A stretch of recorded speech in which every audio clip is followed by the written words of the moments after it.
अन्य समाचारों तरफ नजर करिए। एक महत्वपूर्ण समाचार मળી રહ્યા છે તેના પર નજર કરી લઈએ તો વડોદરાની અંદર ભારતના જીતના જશ્ન બાદ બબાલ થયા હોવાની જે તસવીરો છે તે સામે આવી હતી। વડોદરામાં 4 દરવાજા માંડવી વિસ્તારની આ સમગ્ર ઘટના હોવાની હાલ જાણકારી છે તે સામે આવી રહી છે અને તે અંતર્ગત બે જૂથ વચ્ચે અથડામણ થઈ હતી અને ત્યારબાદ આ બબાલ છે તે મારામારી સુધી પહોંચી હતી અને જેમાં બંને જૂથો આમને સામને આવી ચૂક્યા હતા। સંવેદનશીલ વિસ્તારમાં ટોળા ઉમટતાની સાથે જ આ વિવાદ છે તે ઉગ્ર બન્યું હતું।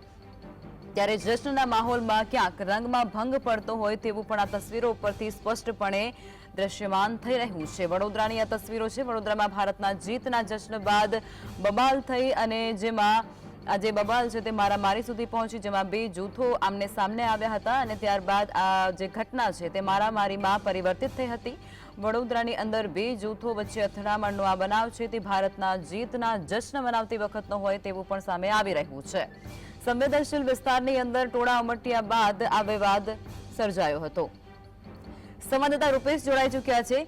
રૂપેશ, આ તસવીરો વડોદરાની ભારતના જીતના જશ્નની ઉજવણી થઈ અને એ વખતે બંને જૂથો આમને સામને આવ્યા અને ઉગ્ર બોલાચાલી બાદ મારામારીની તસવીરો, શું કહેશો?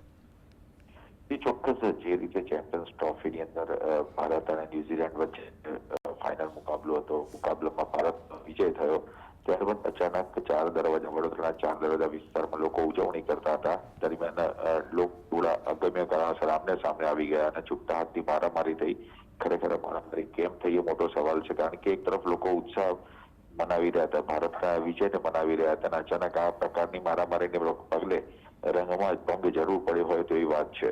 જી, આ જૂથ બંને કયા કયા છે અને આમાં અથડામણની અંદર કોઈને ઈજા પહોંચવા પામી છે?